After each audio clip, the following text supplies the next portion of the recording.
Hello everyone, this is Minu Dhankar and welcome back to my YouTube channel #commerce guys। तो class 11th accountancy chapter कर रहे हैं 16 और chapter है बेटा अपना डेप्रिसिएशन। तो इस वीडियो में करेंगे इसका क्वेश्चन नंबर 7। तो देखिए एक बार क्वेश्चन की गिवन इन्फॉर्मेशन। क्वेश्चन कहता है Bhushan and company purchase a machinery on 1 अप्रैल 2018। एक मशीन खरीदी है भूषण एंड कंपनी है जो 1 अप्रैल 2015 को एक मशीनरी खरीदी है कितने की 54,000 की। And spent 6,000 on it's installation. उसके इंस्टॉलेशन पर 6,000 रुपये लगाए। तो इसका मतलब टोटल जो मशीनरी पड़ी वो हमें कितने की पड़ गई 60,000 की पड़ गई।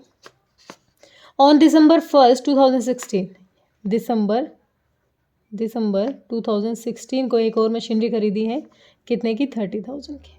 ठीक है, उसके बाद क्वेश्चन कह रहा है on 30th June 2017 the first machinery was purchase. जो पहली मशीनरी परचेज की थी हमने 1 अप्रैल 2015 को, उसको सोल्ड कर दिया, मशीन 1 को सोल्ड कर दिया 36,000 में। ये अपनी मशीन 1 है, ये अपनी मशीन 2। फिर कहता है on the same date it purchase a new machinery. उसी दिन यानी 30 जून को ही एक और मशीन परचेज कर ली, मशीन 3 हमारी कितने रुपए की 80,000 की। ठीक है, नेक्स्ट कहता है on December 1, 2018 the second machine purchased. जो सेकेंड मशीन परचेज की थी हमने दिसंबर 16 में, उसको भी सोल्ड कर दिया 26,000 में। यानी कब हमारी 1 दिसंबर 2018 को M2 को भी बेच दिया हमने कितने में 26,000 में। क्या कर दिया, सोल्ड कर दिया। ये भी सोल्ड है, ये भी सोल्ड है। फिर कहता है हमें this depreciation was provided 10%। Original cost method के थ्रू करना है और हमारा जो एनुअली ईयर है 31 मार्च यानी 1 अप्रैल टू 31 मार्च। हमें मशीन अकाउंट बनाना है 4 साल के हिसाब से। ठीक है, क्वेश्चन पे आओ। हमने जब पहली मशीन खरीदी होगी तो मशीनरी अकाउंट क्या होगा, debit machinery account, debit to bank account. तो हमारी 1 अप्रैल 1/4/15 को मशीन खरीदी तो टू बैंक अकाउंट, M1 खरीदी हमने कितने रुपए की भाई 60,000 की। ठीक है, और 15 में कुछ नहीं किया तो 15 में अगर साल के शुरुआत में ही खरीदी है और 10% की बात कर रहे हैं तो 60,000 का 10% कितना हो जाएगा 6,000 रुपये हो जाएंगे। कितने 6,000 रुपये का क्या लग गया डेप्रिसिएशन। कब 31/3/16 को हमारा डेप लग जाएगा bye depreciation account. Depreciation account कितना लग गया 6,000 हो गया। ठीक है, टोटल चेक करो 60,000, इधर भी 60,000। तो 60 में से 6 गया, कितना रह गया हमारा 54,000। 54,000 क्या आ गया अपना क्लोजिंग आ गया बाय बैलेंस CD। ठीक है, जो इस साल का क्लोजिंग होता है वो अगले का ओपनिंग। तो यानी 1/4/16 को अपनी ओपनिंग क्या रहेगी टू बैलेंस BD कितना है अपना मशीन 1 का है 54,000। ठीक है, अब हमने देखा था 16 में हमने दिसंबर में एक मशीनरी और खरीदी है तो 1, 12 और 16 में हमने एक मशीनरी खरीदी है कितने की 30,000 की। तो टू बैंक अकाउंट कितने की मशीन 2 है अपनी 30,000 की खरीदी है। ओके, अब इस मशीन पे जो डेप चार्ज होगा हमारा 31/3/17 को बाय डेप्रिसिएशन अकाउंट।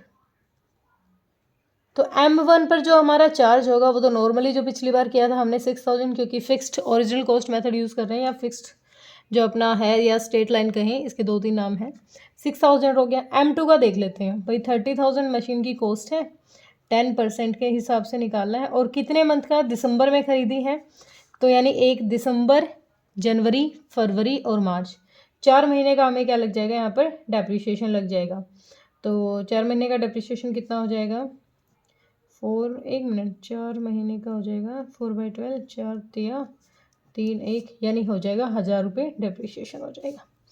तो इसका कितना हो जाएगा डेप्रिसिएशन। देखो 1 दिसंबर का पूरा महीना, जनवरी, फरवरी और मार्च, 4 महीने हो गए ना।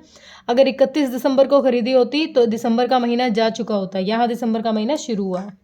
तो टोटल हो गया 16,000 का डेप्रिसिएशन। 16 नहीं भाई 7,000 का, 10 नहीं है सिर्फ 1,000 है। 7,000 का डेप्रिसिएशन हो गया। अपना क्लोजिंग कितना रहेगा बाय बैलेंस CD। भाई हमारा रहेगा M1 का रहेगा 54 की थी, 6 चली गई, 48 की रह गई। M2 कितना, 30 में से 1 गया, 29,000 की रह गई। ठीक है, ये अपना क्लोजिंग रह गया। टोटल कितना हो गया, 0,0,0,7 तो 6 1 7 77,000 का क्लोजिंग रह गया। ठीक है, तो इधर भी टोटल कर लेते हैं, कितना आ जाएगा, 5 और 3 8, 84,000 और इधर भी कितना, 84,000। ठीक है, इस साल का क्लोजिंग अगले का क्या बन जाएगा, ओपनिंग। तो 1 4 17 टू बैलेंस BD। M1 कितने की है भाई अपनी, 48 की है साल की शुरुआत में, और M2 कितने की है अपनी, 29 की। टोटल है अपनी कितनी, टोटल कितना है यहाँ पर, 77,000। ओके, अब हमें डेप्थ चार्ज करना है, लेकिन हमने 17 में, कब, 30 जून को, 30 जून को हमने एक मशीन खरीदी है 17 में, जिसकी कॉस्ट है कितनी, टू बैंक अकाउंट क्या है, M3 खरीदी है, तो इसकी कॉस्ट है भाई 80,000 की एक मशीनरी खरीदी। मतलब अब हमारे पास 3 मशीनरी हो गई हैं, लेकिन हमें बताया गया है कि हमने, 1 मिनट, 30 जून को, हाँ 30 जून को एक खरीदी भी है M3 और एक बेची भी है M1, कितने की, 36,000 की। M1 यानी ये, इस मशीन को बेच दिया। अब देखो थोड़ा सा वर्किंग नोट पे काम करते हैं। वर्किंग नोट नंबर 1, हमारी मशीन की वैल्यू बता रहा है साल के, अभी इस साल हमारी 17 में 48,000 है, और इस हिसाब से हमें इस पे डेप्थ कितना चार्ज करना है भाई। ये कब बेची है, 30 जून को, तो यानी अप्रैल मई जून, 3 महीने का डेप्रिसिएशन। तो 60,000 पर 10%, 3 महीने का डेप्रिसिएशन कितना लगना चाहिए, 0 3 चौक 12, 4 1 4 5 20, यानी 1,500 रुपये क्या लगना चाहिए था हमारा डेप्रिसिएशन। रिड्यूस कर देंगे, डेप्रिसिएशन रिड्यूस किया, 0 0 5 और 7 में से गया 6, 46,500 की हमारी मशीनरी बची रहनी चाहिए थी, क्योंकि हमारा डेप ही रिड्यूस करना है। लेकिन हमने बेची कितने में है, हमने वो सोल्ड की है भाई 36,000 में, 00501, यानी जो 10,500 है, ये क्या हो गया, हमें लॉस हो गया उस मशीनरी पर, लॉस ऑन सेल, क्योंकि हमारी जो मशीनरी की वैल्यू फ़िलहाल इतनी थी, लेकिन हमने बेची है वो कम में। तो इसको कैसे लिखेंगे भाई, हमारे लिए मशीनरी है 30th जून है ना, 30th जून होता है 6th मंथ ईयर, 17 ही है ये तो अभी तो हमने बेची है। पहले तो हम डेप्रिसिएशन दिखाएंगे यहाँ पर, तो बाय डेप्रिसिएशन अपना निकला था इस मशीन पर, बाय डेप्रिसिएशन मशीन 1 हमारा डेप्रिसिएशन था 1500। ठीक है, फिर हमने वो सोल्ड की है, तो बाय बैंक अकाउंट M1 हमने बेच दी, कितने की बेची है भाई, 36,000 की, और लॉस कितना हो गया, बाय P&L अकाउंट, क्या है, loss on sale of machinery, कितना है, 10,500। ये मशीन होगी सेटल यहाँ तक। ठीक है, अब हमें डेप लगाना है, एक नई मशीन आ गई है और ये M2 हमारी थी, तो ये लगेगा 31/3/18 को, बाय डेप्रिसिएशन अकाउंट, कितना भाई, M2 और M3। M2 का कितना था, M2 का था भाई 1000, लेकिन ये पूरा नहीं था, 1000 हमने बीच में से लिया था, तो हमारी मशीन खरीदी थी हमने 30,000 की, तो 30,000 का 10%, 30,000 का 10% हो जाएगा 3,000 तो इसका डेप्रिसिएशन हो गया। अब ये है 80,000 की मशीनरी है, और ये जून में खरीदी है, जुलाई अगस्त सितंबर अक्टूबर नवंबर दिसंबर जनवरी फरवरी मार्च, 9 महीने का डेप्रिसिएशन इस पे लग जाएगा। 80,000 पर 9 मंथ के हिसाब से 10%, 1 0 1 0 3 3 3 चौक 12 4 दूनी 8 2 3 6, तो 6,000 यहाँ क्या लगेगा, डेप्रिसिएशन लग जाएगा। टोटल डेप्रिसिएशन हो गया 9,000। अब हमें क्लोजिंग चेक करना है, हमारा क्लोजिंग क्या रहा होगा, बाय बैलेंस CD। M1 तो ख़त्म ही होगी, बेची थी, तो M2 भाई 29 थी, 3 चला गया, तो कितना रहेगी, 26,000 की रहेगी, और ये 80 की थी, 80 में से 6 गया, तो 74,000 की रह गई। टोटल 0 0 0, 6 में से 6 और 4 10, 7 9 और 1 10, यानी 1 लाख रुपए की हमारा क्या रह गया, क्लोजिंग रह गया। तो इधर हो जाएगा 0 0 0 8 7 14 और एक 15, 1,57,000 इधर और 1,57,000। देखो ये यहाँ पर जो ये टोटल अमाउंट होगा ना, ये यहाँ तक का टोटल होना चाहिए। आप इन सबको टोटल करोगे, इन सबको टोटल करोगे ना, हमारा अमाउंट इससे ऊपर कभी नहीं जाएगा। ठीक है, ये फिक्सेशन होती है, क्योंकि अब तो मैं डायरेक्ट माइनस करके लिख रही हूँ, आपको इस अमाउंट में से रिड्यूस करके लिखना है। अब तो हम डायरेक्ट कर रहे हैं, यहाँ प्रॉब्लम नहीं आएगी, बोथ साइड हमारी हमेशा ही इक्वल होनी चाहिए। ठीक है, अब हमें 4 साल का कैलकुलेट करना है, 3 का तो हम कर चुके हैं। अगला आ जाएगा हमारा फर्स्ट फॉर 18 को। ठीक है, तो फर्स्ट फॉर 18 को हमारी मशीनरी का ओपनिंग क्या रहेगा, कुछ कह रखा है हमें भाई? हाँ 1 दिसंबर 2018 को हमने एक और मशीन बेच दी है, 26,000 रुपये की बेच दी है, खरीदी नहीं है। तो ओपनिंग लिख लेते हैं पहले अपना। ओपनिंग कितना है, टू बैलेंस बीडी कितना है भाई हमारा, M2 और M3। हमने देखा 26,000 था इधर और 74,000 था, तो टोटल हो गया 1 लाख, टोटल हो गया 1 लाख। ठीक है, अब हमने एक मशीन बेच दी। कौन सी मशीन बेची है, हमने सोल्ड की है M2।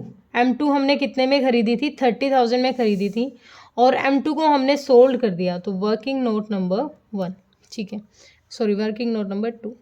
अब हमारी जो मशीनरी की वैल्यू M2 की बची हुई है 26,000। ठीक है, 26,000 हमारी मशीनरी बची हुई है, और हमें इस पे डेप्थ चार्ज करना था। कितना डेप्थ चार्ज करना था भाई, हमने बेची है ये कब, हमने ये दिसंबर में बेची है, तो अप्रैल मई जून जुलाई अगस्त सितंबर अक्टूबर नवंबर दिसंबर, यानी 9 महीने का डेप्रिसिएशन इस पर हमें लगाना था। 9 मंथ का डेप्रिसिएशन इस पर लगाना था। 9 नहीं, 1 मिनट, 9 तो ज़्यादा हो जाएगा। कब से है भाई, दिसंबर की तो शुरुआत ही हुई है ना, दिसंबर पूरा नहीं, यानी 8 महीने का। तो 4 दूनी 8, 4 3 12, 3 8 24, पूरा नहीं जा रहा 3 पे, तो ये पूरा तो नहीं जा रहा, 1 मिनट रुको, 3 8 24 26, पहले 1 मिनट रुको, 26,000 मल्टीप्लाई 8/12। ओ इस पे क्यों डेप्रिसिएशन लगा रही हूँ मैं, इस वैल्यू पे थोड़ी ना लगाना है, मुझे तो ओरिजिनल कॉस्ट पे चाहिए ना, 30,000 पे चाहिए, ओरिजिनल कॉस्ट पे लगेगा 8/12। 4 2 जा 4 3 जा 3 1, यानी 2,000 हमारा डेप्रिसिएशन लगना चाहिए। अगर मैं इस मशीन की बात करूं, कब कौन सी डेट को बेचती हुई, 1 दिसंबर को बेचती, 1 दिसंबर 18 को हमने बेची है, तो बाय डेप्रिसिएशन लगना चाहिए हमारा, डेप्रिसिएशन हमारा डेप्रिसिएशन लगना चाहिए 2,000, हमने देख लिया। ठीक है, अब देखो हमारी अभी जो ओरिजिनल कॉस्ट कंपनी के पास बची हुई है मशीन 2 की, M2 की, वो 26,000 है। ठीक है, और इस पे डेप्रिसिएशन लगा देंगे तो अभी हमारे पास बची हुई है कितने की, 24,000 की। 24,000 अभी तक हमारे पास मशीन की वैल्यू है, लेकिन क्वेश्चन कह रहा है कि हमने उसको 26,000 में बेच दिया, मतलब अभी हमारे पास मशीन की वैल्यू तो 24,000 है हमारी बुक्स ऑफ अकाउंट्स के में, और हमारी बिक गई ज़्यादा अमाउंट की, तो 24,000 की चीज़ को 26 में बेच दिया, तो इसका मतलब 2,000 क्या हो गया, हमें प्रॉफिट हो गया। अब हमें इस क्वेश्चन में क्या हुआ है, प्रॉफिट हुआ है, तो प्रॉफिट को लगते हैं यहाँ, क्योंकि प्रॉफिट की वजह से हमारा जो मशीनरी अकाउंट है वो इंक्रीज होगा। तो कब हुआ है ये प्रॉफिट, दिसंबर 1 को, दिसंबर 1 को 1/18 हमारा, तो 2 प्रॉफिट एंड लॉस, और यहाँ पर आ जाएगा profit on sale of asset, press on sale of machinery, कितना 2,000 का हमें प्रॉफिट हो जाएगा। जितने की बेची है यहाँ लिख देंगे बाय बैंक अकाउंट 26,000। ठीक है, एक मशीन सेटल होगी। अब हमारे पास मशीन 1 जा चुकी है, 2 जा चुकी है, बस मशीन 3 रह गई है, तो 31/3/19 बाय डेप्रिसिएशन M3 का डेप्रिसिएशन कितना हो जाएगा भाई, यहाँ पूरा ही निकाला था ना, हाँ 6,000 हो गया हमारा डेप्रिसिएशन। 1 मिनट निकाल लेते, मुझे 6,000 नहीं था, ज़्यादा था, 80,000 की थी, 80,000 पर 10% 8,000 होना चाहिए, 8,000 होना चाहिए, क्योंकि वो तो दिसंबर में खरीदी थे, तो 8,000 डेप्रिसिएशन, तो इसका क्लोजिंग क्या रह जाएगा, बाय बैलेंस CD कितना रह जाएगा भाई, 74,000 की थी, 8 लेस कर दो तो 66,000 की मशीनरी हमारी रह गई। तो इधर भी टोटल करो, इधर 1,02,000 है, तो उधर का भी 1,02 ही आएगा, 1,02,000। ठीक है, क्लियर हुआ? सिंपल सा क्वेश्चन था, कोई दिक्कत परेशानी है तो कमेंट सेक्शन में डालिए। और जो ये वर्किंग नोट मैंने बनाया ना, ये आप थोड़े क्लियरली बनाएं, ठीक है? ये क्वेश्चन की रिक्वायरमेंट होती है, इसको अच्छे से देखना। तो कोई दिक्कत है, परेशानी है तो यूट्यूब ने कमेंट आपके लिए बनाया है, comment section. Thank you so much.